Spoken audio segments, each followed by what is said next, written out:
Yamuna Tira Vanachade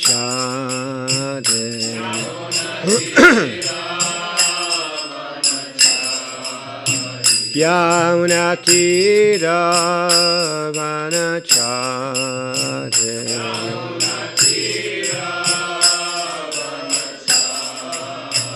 Yamuna Tira Vanachade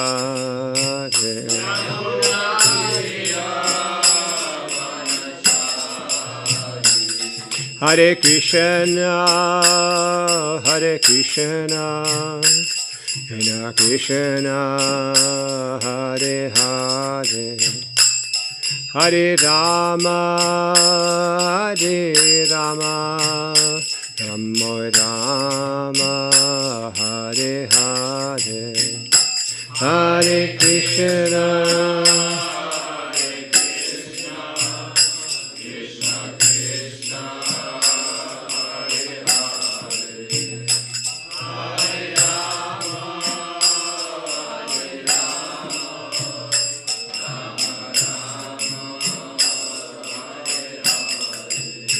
Hare Krishna, Hare Krishna, Krishna Krishna, Hare Hare, Hare Rama, Hare Rama, Rama Rama, Hare Hare.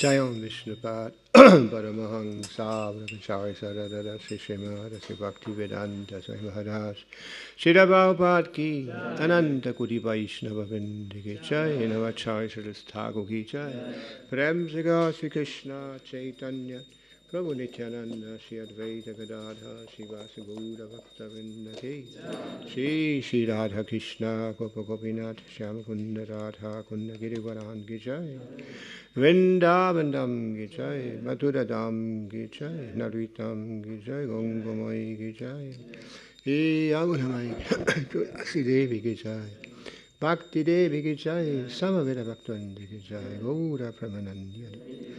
All glories to the Assembly devotees, all glories to the Assembly devotees, all glories to the Assembly devotees, all glories to Shri Shri Gauranga, all glories to Shri Prabhupada.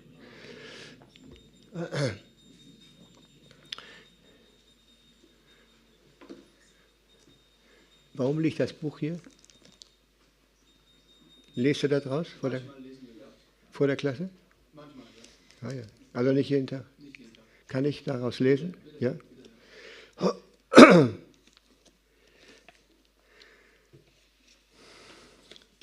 So in some temples we have the custom to read from this book before the Srimad Bhagavatam class. Is that okay?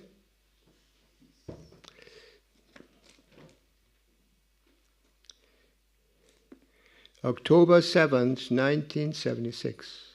Prabhupada started in class, Prabhupada stated in class, that's too long. I need more light, I cannot read this properly here. Okay, let it. So we're reading from the Srimad Bhagavatam, first canto, first chapter, verse 14. Hapana samsritim gorang yannama vivashogrinam tata sadyo vimuccheta yad viveti swayam vayam Hapana samsritim goram yannama vivashogrinam Tata sadyo vimuccheta yad viveti swayam vayam Apana samsritim koram Anasamsritim Goram.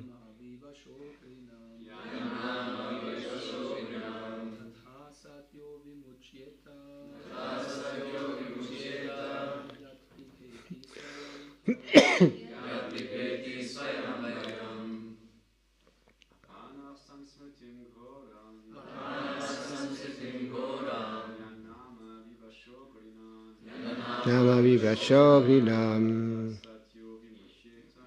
tata sadyo vimucheta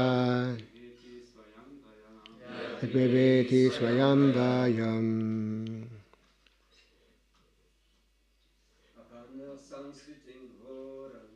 Pana samsritim goram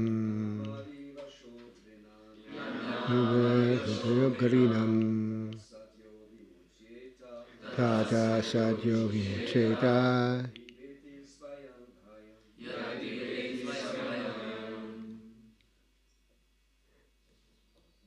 Ladies,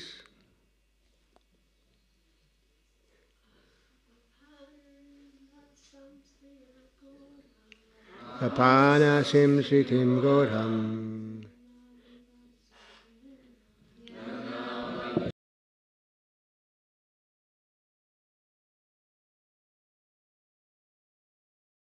eti swayam vayam. Samsitim Goram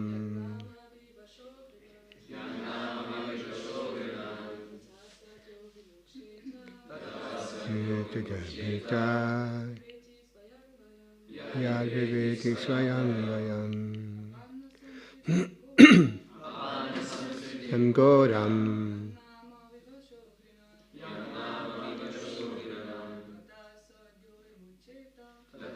Sadyo Vimucheta Vibeti Swayam Vayam Pana Samsitim Goram Nama Vishvatogrinam Tata Sadyo Vimucheta Vibeti Swayam Vayam.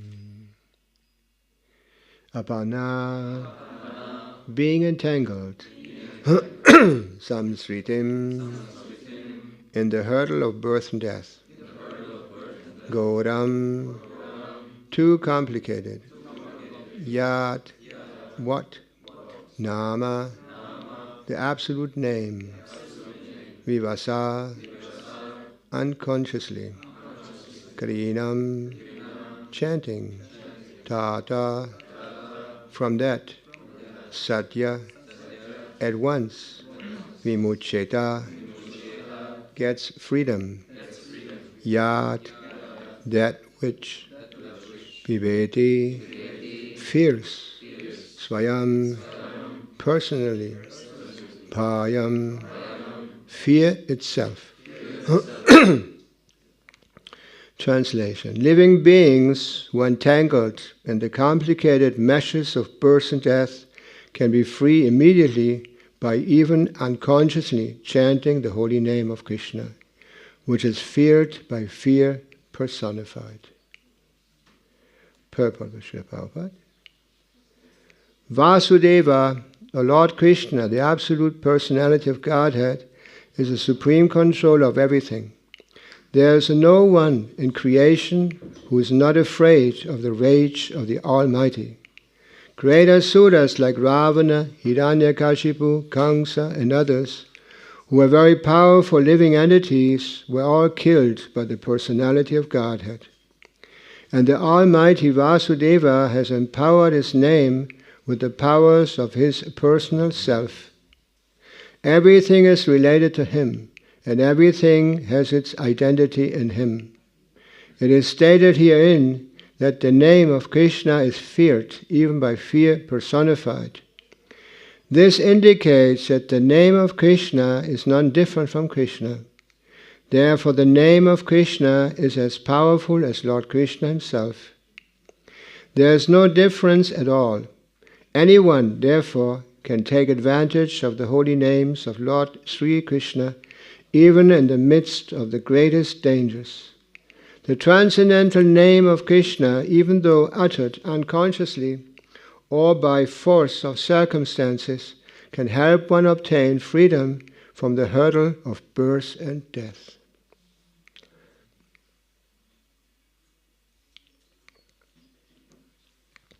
Apana samsritim godham yannama viva shorinam tata sadyo vimuccheta yat vibhiti swayam bhayam. Living beings who are entangled in the complicated meshes of birth and death can be freed immediately by even unconsciously chanting the holy name of Krishna, which is feared by fear personified. Om Maginati Vedandasya Ganandana Shalakaya Saksumritam Yena Tasmai Shigurave Namaha Shri Chaitanya Manubhistam Stapitam Yena Bhutale Swayam Rupakadamayam Dadati Swapadantikam. So, this is the very beginning of the Srimad Bhagavatam, first canto. And now we're hearing already something very important. And this is about the chanting of the holy names of the Lord.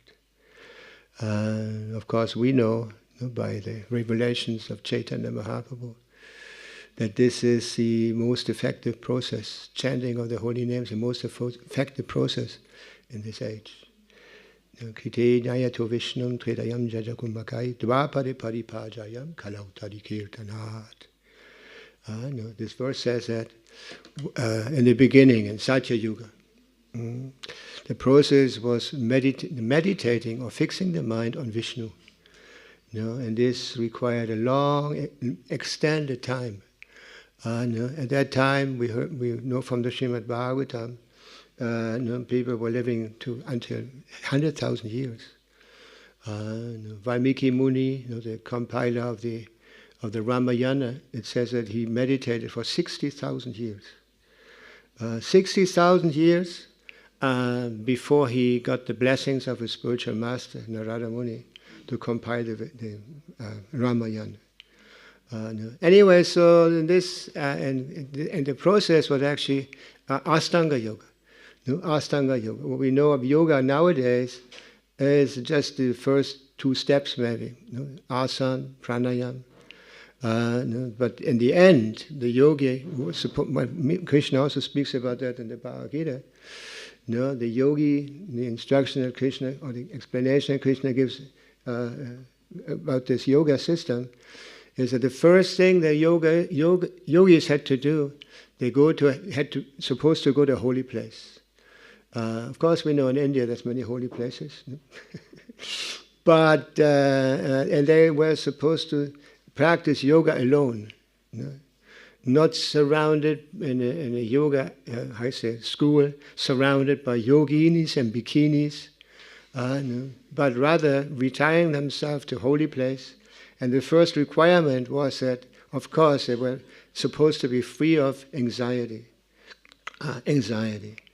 When you go somewhere alone, and especially out in the jungle, with so many wild animals and all the snakes and tigers or something like that, you're supposed to be fearless. And also you're supposed to be celibate. So these are requirements, the first steps, so to say. Anyway, so in the end, they were supposed to realize Vishnu. Krishna said in the Bhagavad Gita that Krishna, in the form of the Super Soul, Paramatma, is within the heart. And his functions, so to say, is remembrance, knowledge, and forgetfulness. Anyway, so this Vishnu, the Supreme Personality of God, is supposed to be realized within the heart. And the rule is very, very strict, like I mentioned some. Anyway, so in Dwapara Yuga,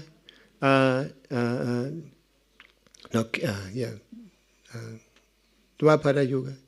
The next Yuga was Dwapara.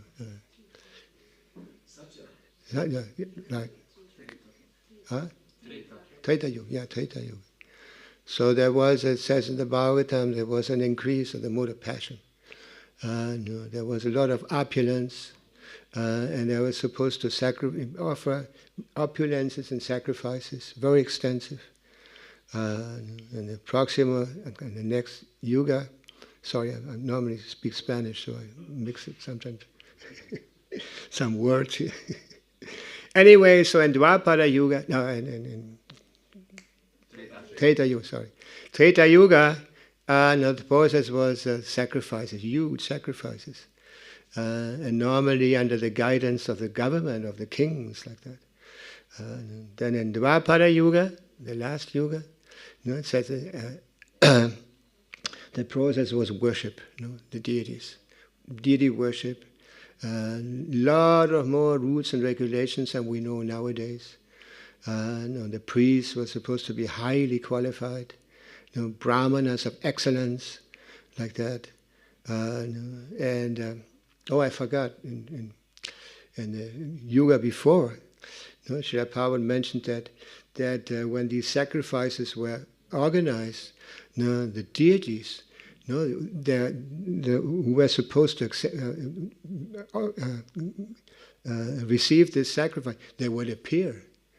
And then, like I say, in Dwapara Yuga was a deity worship.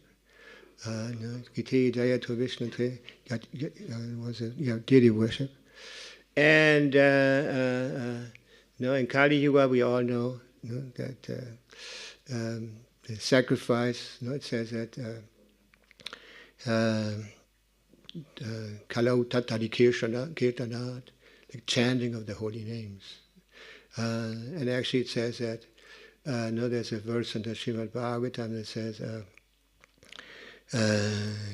Kito Jayato Vishnu Tretayam Dwapare Parichayayam Kalau Tari Kirtanat. It says that this Kali Yuga is a very inauspicious Yuga. It's compared with an ocean, like an ocean of faults.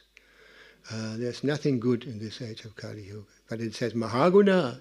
There's one very special, big quality, Mahaguna, and that is the chanting of the holy names of the Lord. And we just heard from this verse here that anyone who is practicing or hearing the holy name becomes benefited.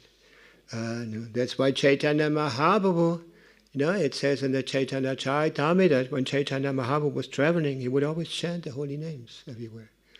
And I say, inspire everybody to take up the chanting of the holy name.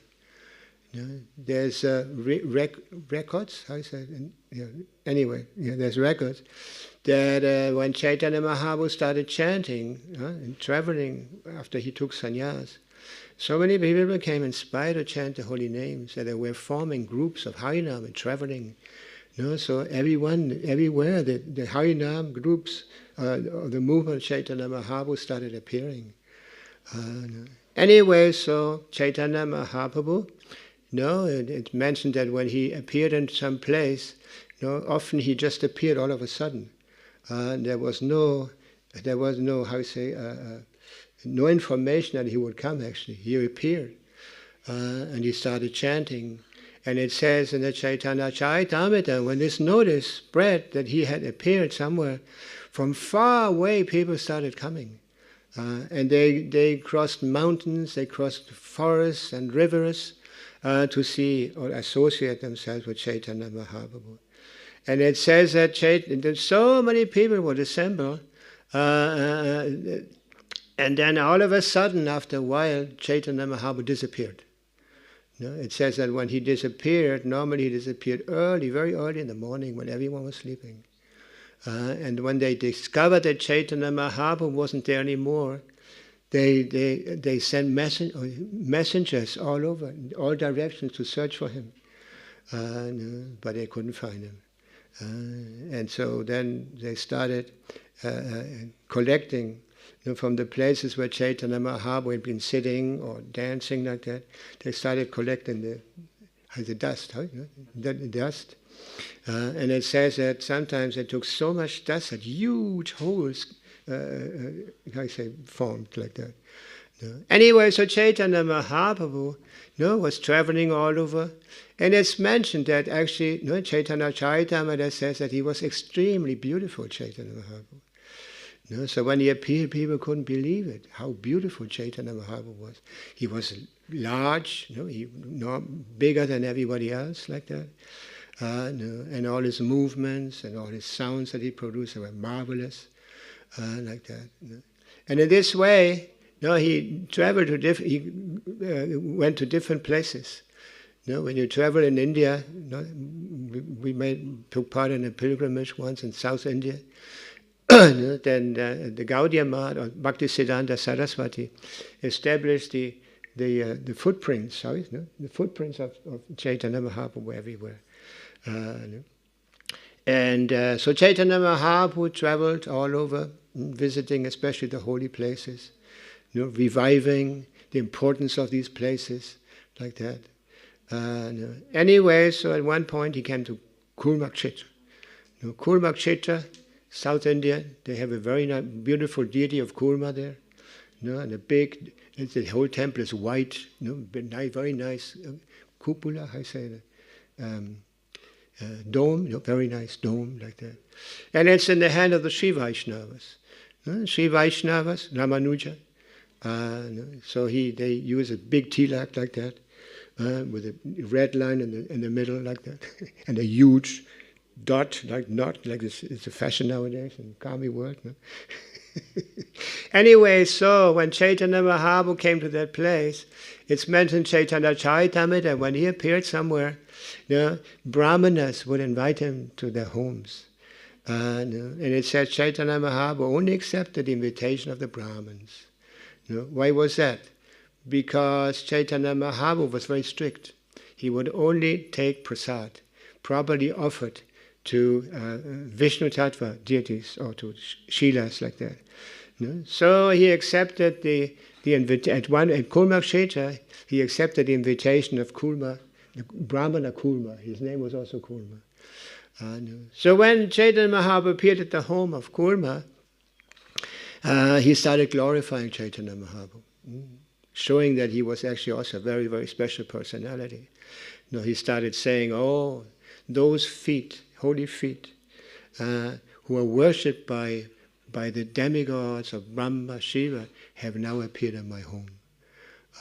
So he offered a seat to Chaitanya Mahaprabhu, and he washed his feet, like it's the custom. Actually, this is still the custom.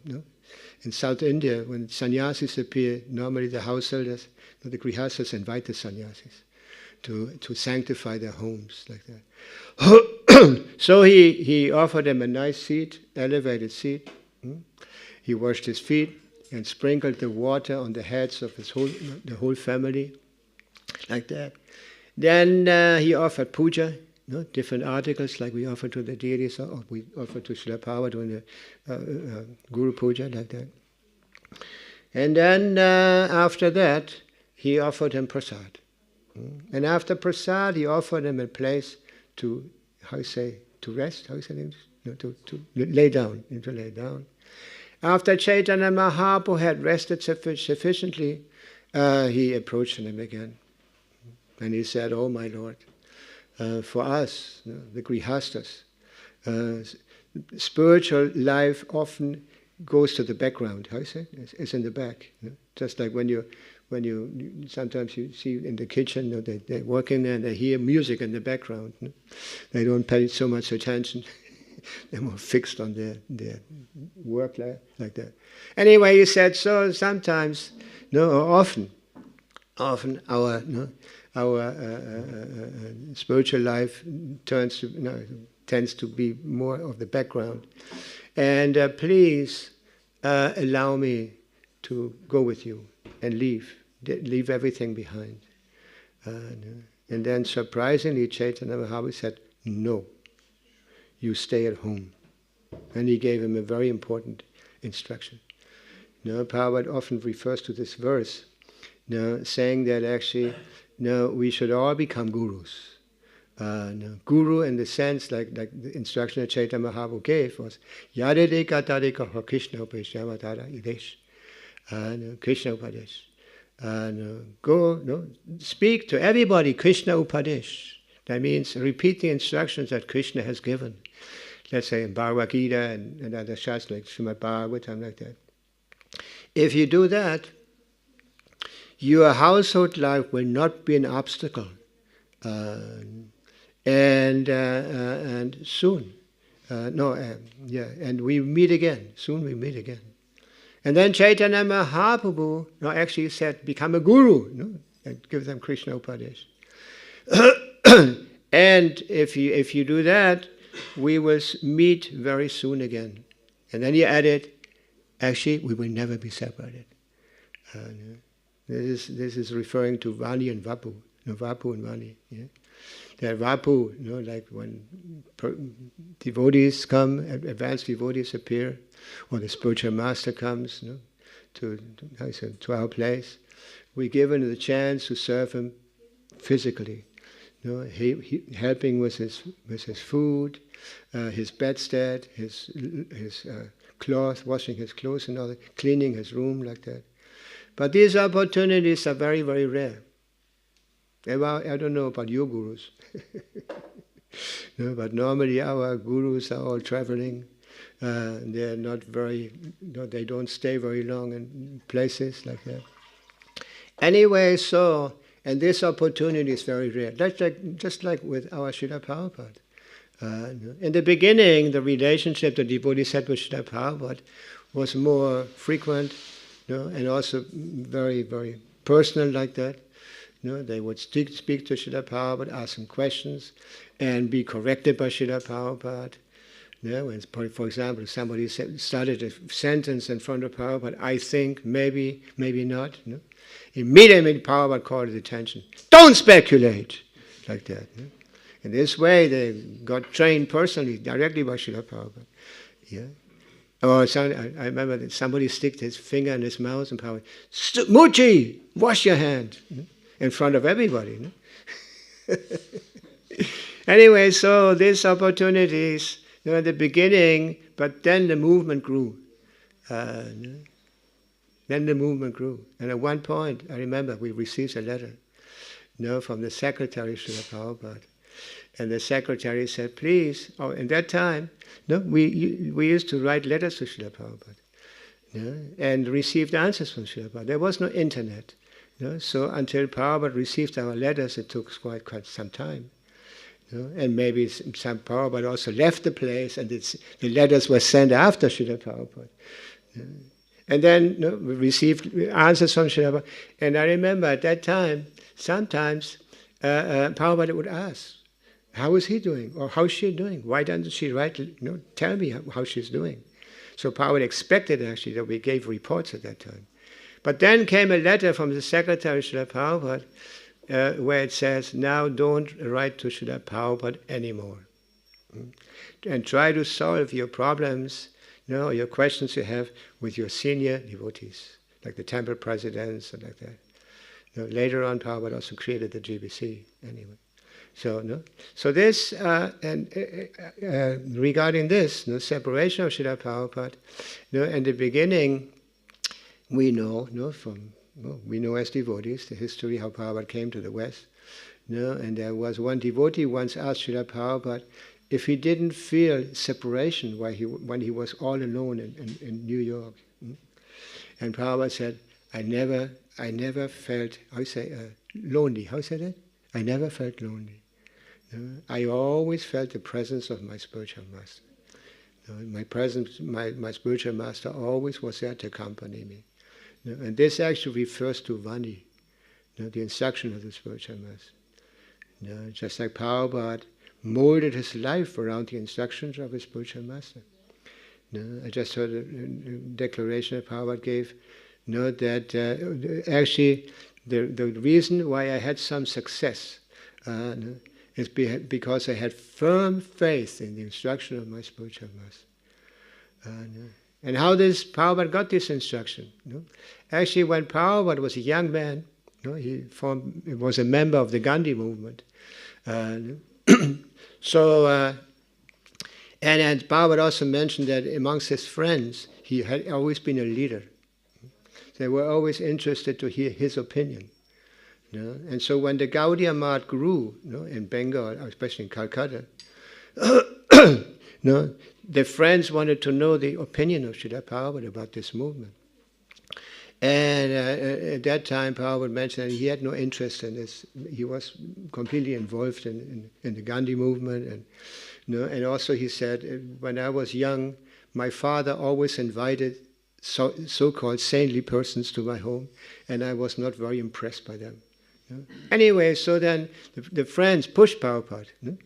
Let's go and see him. And he actually didn't want. But they pushed him so much that he went with one friend. It says in the Lilamrita, it says that when they arrived at the place, Bhakti Siddhanta Saraswati was preaching to a group of people. And he was sitting on the rooftop. How you say it? Dach, what is that? Dach? Yeah, on the roof. And when he saw the young boys coming in, he stopped speaking and looked at them.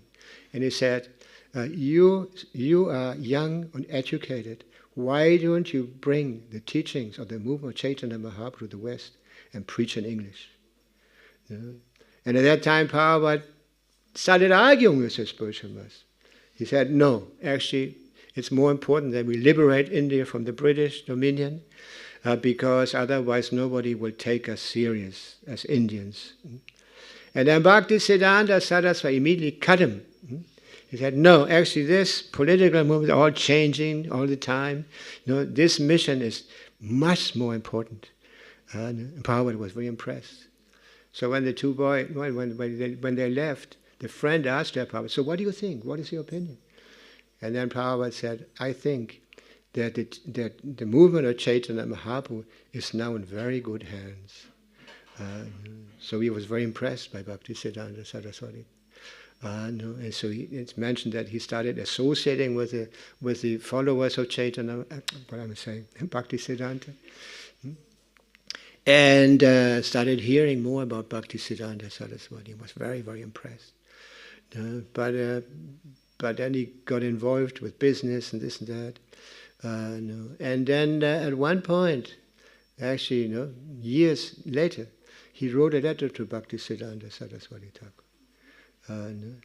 And he told him, actually, I'm a householder, I'm this and that, but please, I'm not living in the ashram, I don't have much association with your followers like that.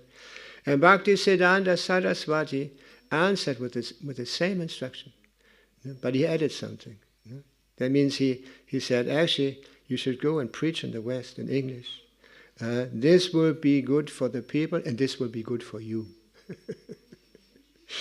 So when Srila Prabhupada got this instruction for the second time, he started working on this instruction. You all know he started writing. He started making magazine like that, and he would go on the street and distribute this magazine. Was just a few pages, and going from tea house to tea house, selling his paper like that. And as he even mentioned at one point, he went out in the heat, and he fell unconscious on the floor like that. I mean, actually, Prabhupada was our first Sankirtan devotee. Giving example, with respect to all the activities that we do. Anyway, so Prabhupada, started writing like that, and started also speaking with his godbrothers about the instruction that he received. And they all said, wait, this is from the future like that. But Prabhupada was insistent. And then it started actually, Bhakti Siddhanta Saraswati appeared in his dreams. And telling him, take sannyas and go to the West. And Prabhupada started talking to that with his godbrothers also. And they couldn't understand why. It's a grihasta, he should take sannyas immediately. What is this? So they kind of didn't assist him very much, except for one godbrother, Keshava Maharaj. Keshava Maharaj, Prabhupada considered his senior, his instructor. And he told him, yes, if you want to go out and preach, other parts of the world, you have to take sannyas. And he gave him sannyasa after a while. There's a famous picture of that. Keshava Maharaj sitting on the chair, and he had given sannyasa to his two devotees, like that.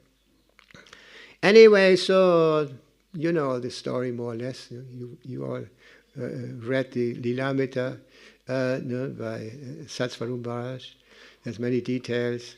But anyway, so the reason I came to this is that actually Vani is more important than Vapu. Vapu is a thing that we can have for a very limited time. Just like Prabhupada also, he didn't stay very long with us, actually. Then in the end, in the beginning, there were more, of course, the first devotees had more personal relationship with Srila Prabhupada. But then as time passed and the movement grew, we kind of had the feeling that Prabhupada was kind of, go further away. Like when we went to the big classes in Mayapur or Vrindavan, like that, and so many devotees were there. We only saw Prabhupada sitting there giving the class. We are not allowed anymore to go out on morning walks with Srila Prabhupada. This was also restricted to only the most senior GBCs or senior sannyasis who was allowed to go out with Srila Prabhupada like that. But then in the end, when Srila Prabhupada went to Vrindavan, in the end, actually he was very sick, but then after a while, Prabhupada felt that he had to go again.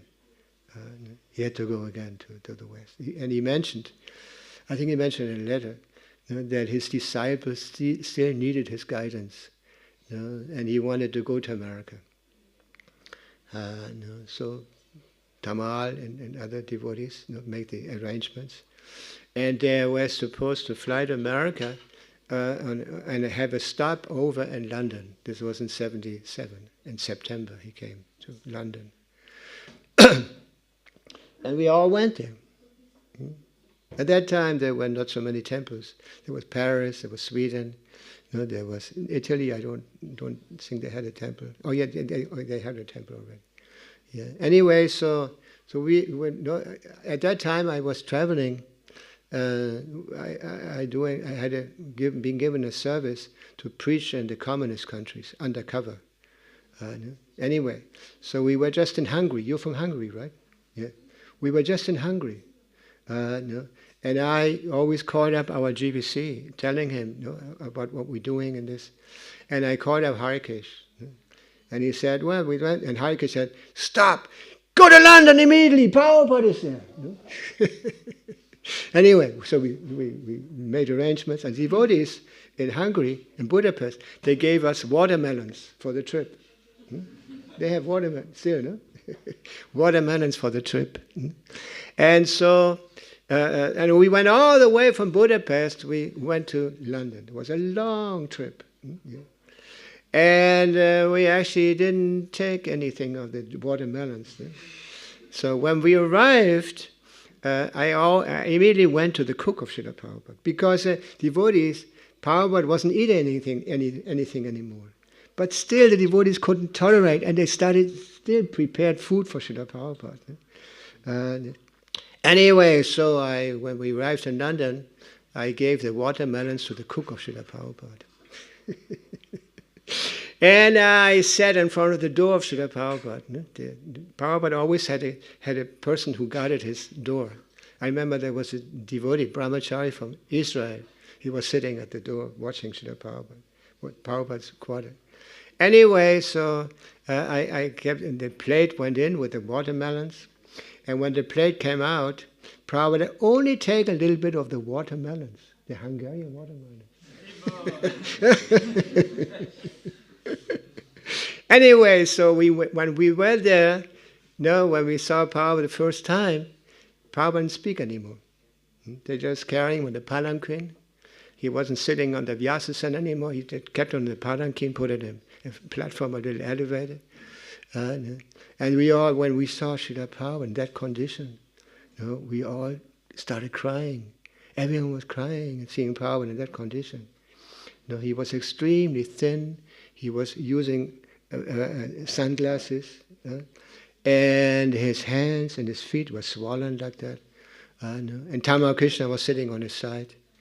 No. Actually, whenever Prabhupada had a problem, managerial problem or whatever problem, we used to always call Tamal Krishna Maharaj. No, he was his, right-hand man, so to say, at that time. So Prabhupada was sitting in front of all of us. And so we made a kirtan, no, not a kirtan, bhajan, very soft, no heavy metal, no, very, very soft. And so we watching Srila Prabhupada, and Tamal Krishna was sitting on his side. He was not looking at the devotees, were just sitting on Prabhupada's side. He had a lota in his hand, no, and every now and then Prabhupada had to, how you say that, toss, how you say it, toss? Yeah, and got some mucus, and Tamal Krishna gave him the lota for that, anyway. So, and then we also had the Vyasa Puja with Srila Prabhupada in London. And Tamal Krishna started telling us,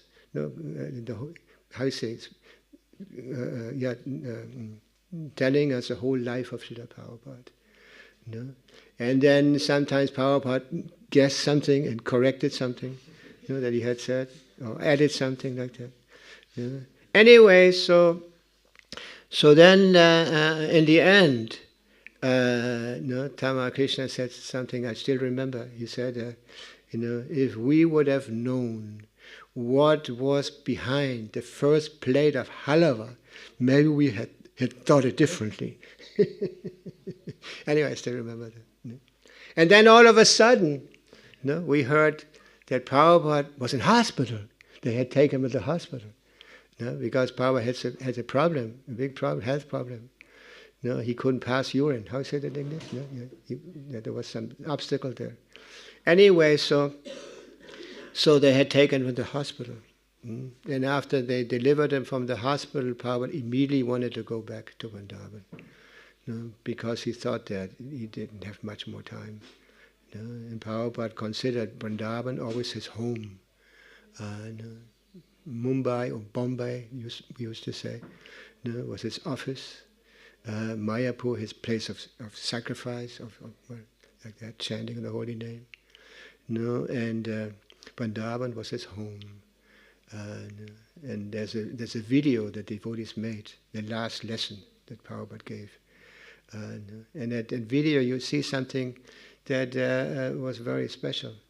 The specialty was that all of a sudden all the devotees would be allowed to come in to Srila Prabhupada's room. Children, in the video you see how little children are giving massage to Srila Prabhupada, various children giving massage to Srila Prabhupada. Like that. And there was also god brothers, some of Srila Prabhupada's god brothers also came. And at that point, Srila Prabhupada asked them for forgiveness, that he had spoken sometimes very, very strong. And they said, "Oh no, don't worry. This was not worth it." Anyway, and then a god brother came. I don't remember his name. We used to always see him at the Mayapur festival, very humbly sitting, hearing Srila Prabhupada, always with his beadbag in his hand. Anyway, so he was very dear to Srila Prabhupada, but he had one problem. He had a problem that he would never accept the prasad cooked by Srila Prabhupada's disciples. This is something that the Gaudiya Math had, some of the points that Gaudiya Math have. Anyway, so then this god brother came, and the very end came to Srila Prabhupada and said, is there anything I can do for you? And Prabhupada said, yes, eat the prasadam cooked by my disciples. Yes. So then, I remember here in Germany we had a whole list. Herzlich, our GBC, had made a list. Actually, Prabhupada wanted to see his senior devotees in Vrindavan. He wanted all his GBCs to come like that. And then Herzlich also made a list of devotees who was supposed to go to India to be with Prabhupada for some time. And so he made a list. I was also on that list. But before me, Prithu went to Vrindavan. And then when it was my turn, we got the notice that Srila Prabhupada had left his body. So at the very beginning, when we heard that message, it was like, every disciple of Srila Prabhupada remembered that moment, when we heard the notice, the news that Srila Prabhupada wasn't, had given up his body. And there was a lot of, after a while, there was actually a lot of confusion also, because we didn't know how the new gurus, they were the Ritviks before, and then they became the initiating gurus, what standard they should have. Should they adopt the same standard of Prabhupada? Or what kind of standard? And we all know, those devotees who were at that time until now, they know how this worship has developed, like that. In the beginning, we used to have the gurus, the new gurus on the altar, on the Srila Prabhupada's side. And then after these gurus, the pictures became smaller and smaller and smaller. Then they were not supposed to be on the altar anymore, but only on the place where the pujari was taken permission from his guru to do the puja and all that. Anyway, so. But Srila Prabhupada left us his instructions, so many instructions. We are actually very, very fortunate to have Srila Prabhupada still present in his Vani form. And not only that, it's the first time in history of the Guru Parampara that we can still see Srila Prabhupada in videos, in recordings of his lectures like that, his instructions. We can still have his here, get the words directly from Srila Prabhupada, especially the books. Srila Prabhupada emphasized very much the books. This was actually he considered his most important instructions. And I was talking with Dayananda, the British devotee once, Prabhupada disciple, and he told us that Prabhupada once said that even if the movement, declines, from my books everything will come up again. So this is what Srila Prabhupada was emphasizing all the time. I remember at the beginning we had no books here in Germany. The first book we had was Ishopanishad. And we had no idea how to distribute it. I had just opened a temple at that time in München, in South Germany. And we would just go out and chant, sit there. I used to go out and sit. I was practically alone. I had a picture of Srila Prabhupada, this black and white picture of Srila Prabhupada, famous picture. I was just chanting. I had a sign, which said, "I'm a disciple of Bhaktivedanta Swami Prabhupada, founder of the Hare Krishna movement, and I want to open a Hare Krishna temple in your city. Please, ... They had a basket there.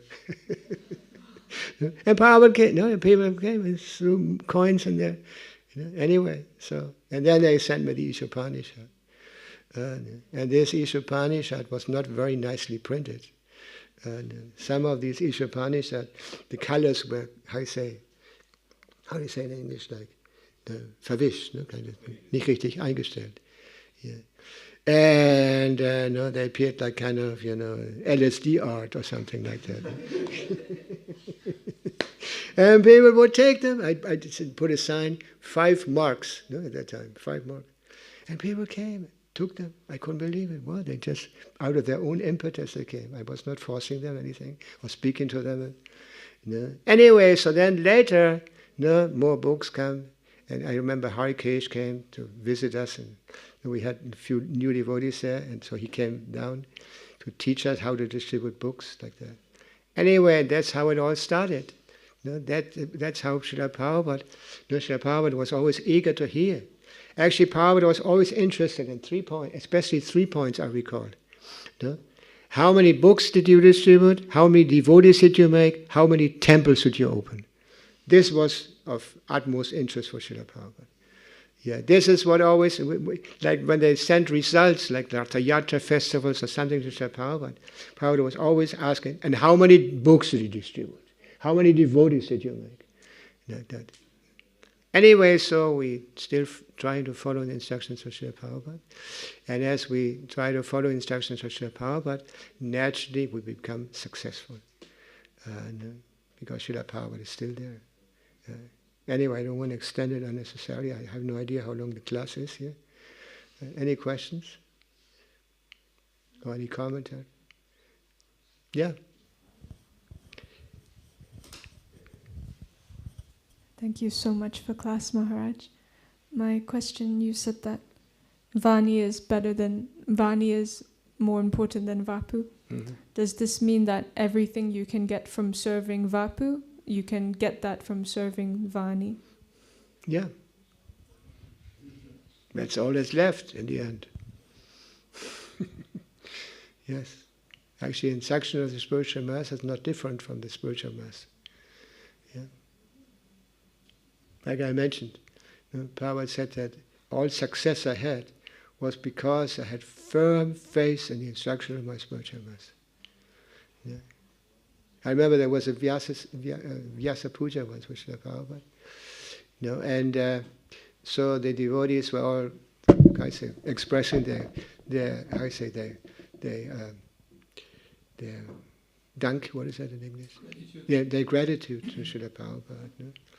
And in the end, Srila Prabhupada always used to speak after the offerings. No? And Srila Prabhupada said, actually all you spoke about me is due to him, and he pointed to a picture of Srila Bhaktisiddhanta Saraswati Thakur.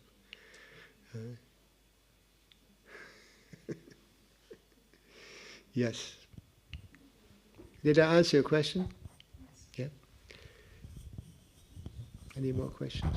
Yeah. You're all from Hungary, the whole group here? It's mixed. How many devotees came from Hungary? We came from Hungary, but quite an international team. 21 devotees. Huh? 21. 21? You're traveling temple to temple, or you do Sankirtan? No, we just came here and we're going back. Oh, you Just stayed here 4 for in the Singha Chaturasi? No, just for 4 days we came. Just a small retreat. Yeah, very nice. Thank you for your association. Thank you Hare for Krishna. this. I have never been in Hungary again.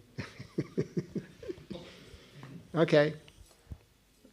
Maharaj, thank you for the class. I was just wondering how one can, in the absence of the opportunity to take advantage of Vapu, serving the spiritual master, how can one develop faith and knowledge to carry out the orders and instructions if we don't have the presence of the spiritual master to do so?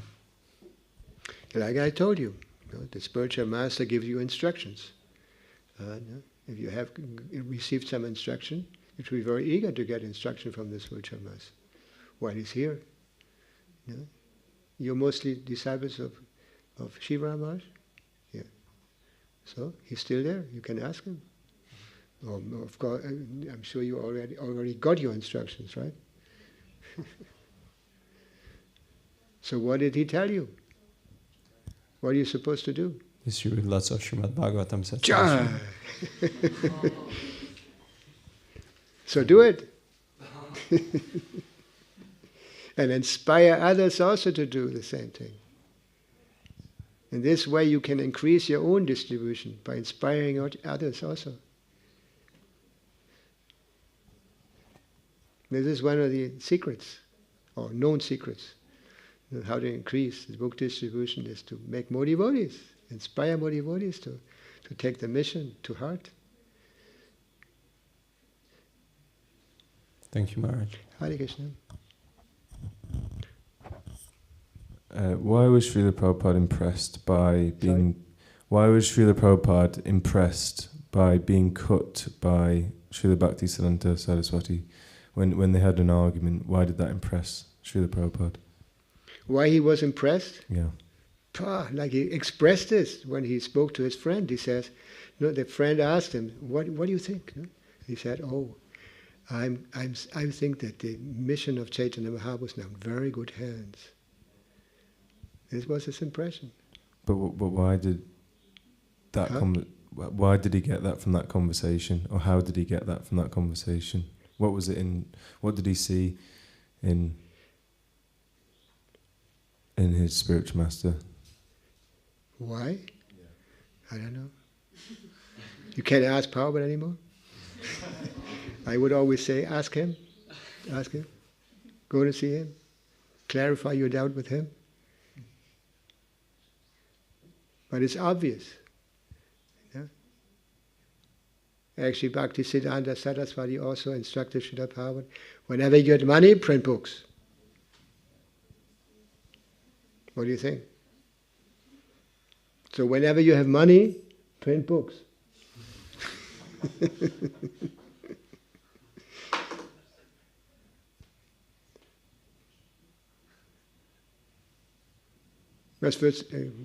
Anyway, that's all I can say. I was just convinced by the association with Bhakti Siddhanta Saraswati Thakur. Yeah. Bhakti Siddhanta Saraswati was such a great personality that he created a great personality like Srila Prabhupada.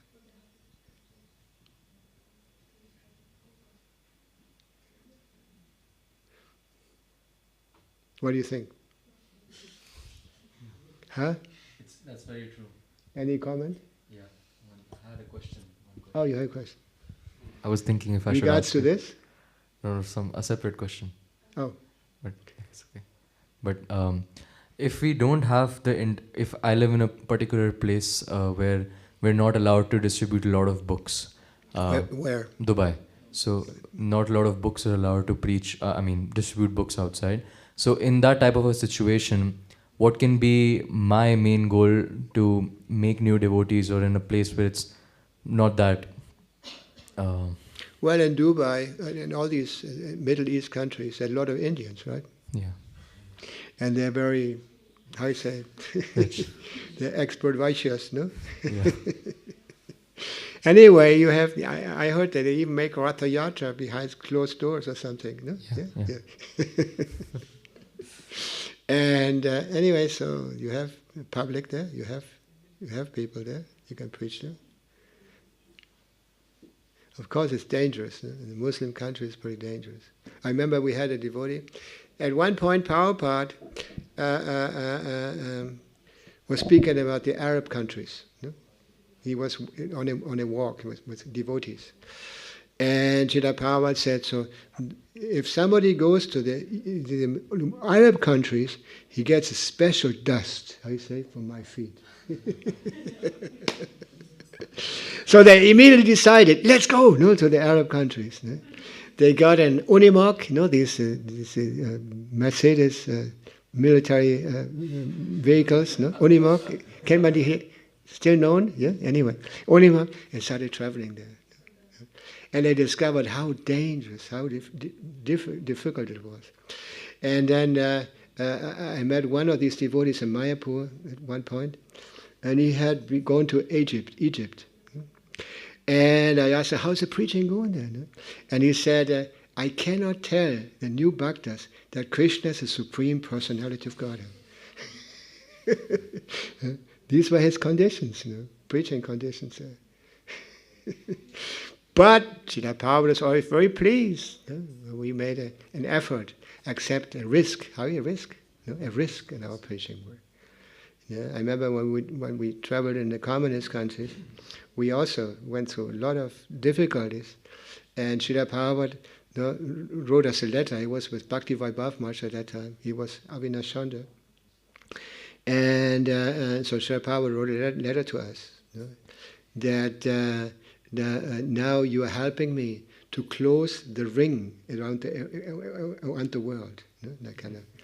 He wanted a kind of ring all temples all over the world. Yeah. And we had smuggled some books at that time.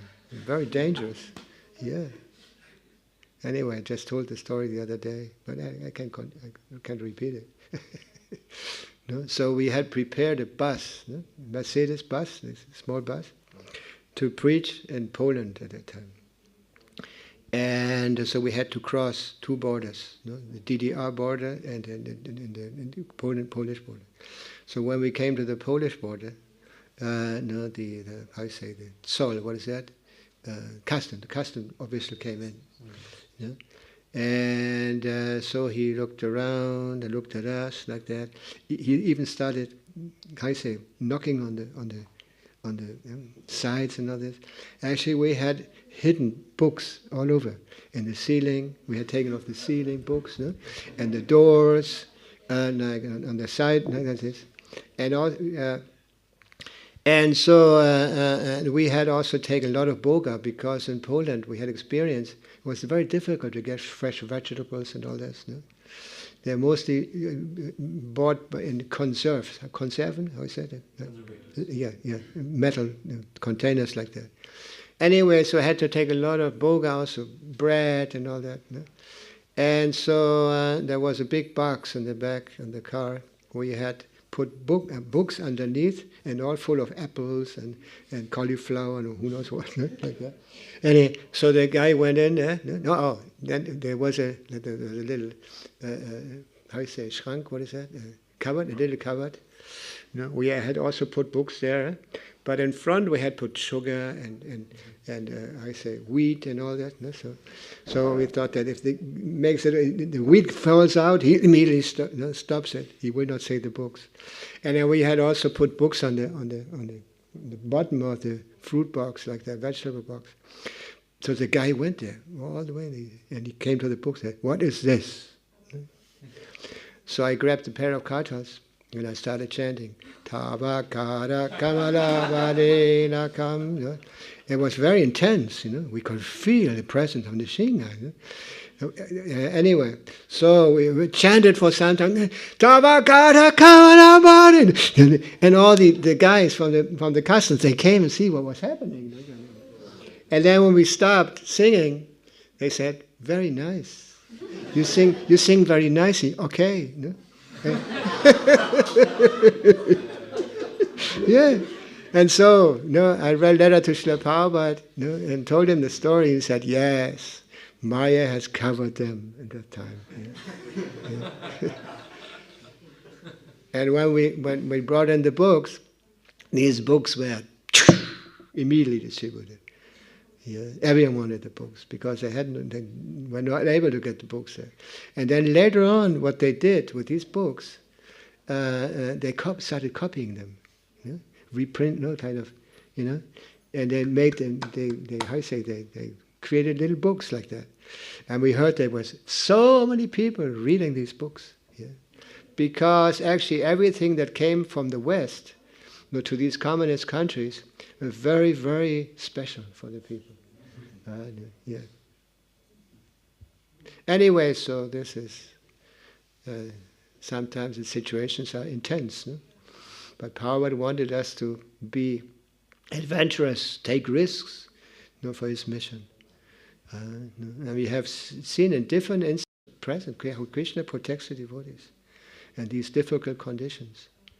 Yeah, we just have to make a step, and Prabhupada said, if you make a step to Krishna, Krishna comes 100 steps. This is what is Vani. Did I answer your question? Absolutely. What did I say? You told me that even if we can take the risk, that's what our mission is. It's all about risk. You preached in communist countries in such a hard manner, so why can't we take a little bit of risks? And there's so many Indians, rich Indians, Vaishyas, businessmen, so we can preach to them. Yeah. I know that many devotees go there to collect. Okay, any more comments, questions? Yes. Yeah, another question? Just very inspiring to hear your stories and experiences with Srila Prabhupada, and I was wondering, Maharaj, if you could share some more personal experiences, encounters that you had with him before. For example, you saw him in London in '77. Sorry? So any personal experiences that you could share with us with Srila Prabhupada before the one you told us in 77 in London? Mm-hmm.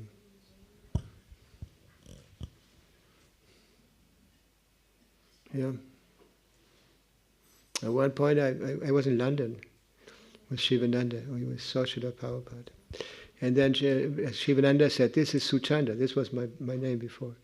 "This is Suchanda. He just opened a temple." And then Prabhupada said, "Any question? Do you have any question?" No? And Prabhupada had just given a name, no, to a lady. And I think it was Durga or something like that. No? Yeah. And I asked Srila Prabhupada, "Isn't this a name of Maya, no, that you gave?" No? And Prabhupada said, "You don't like the name?"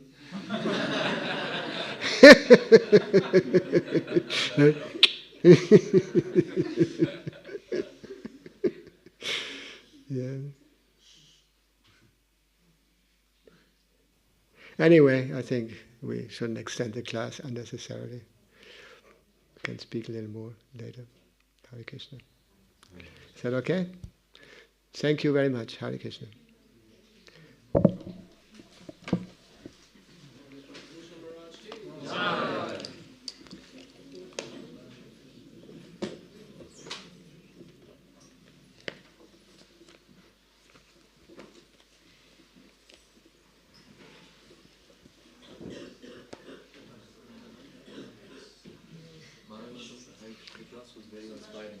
Sorry? Your class was very inspiring. Oh yeah? Very interesting.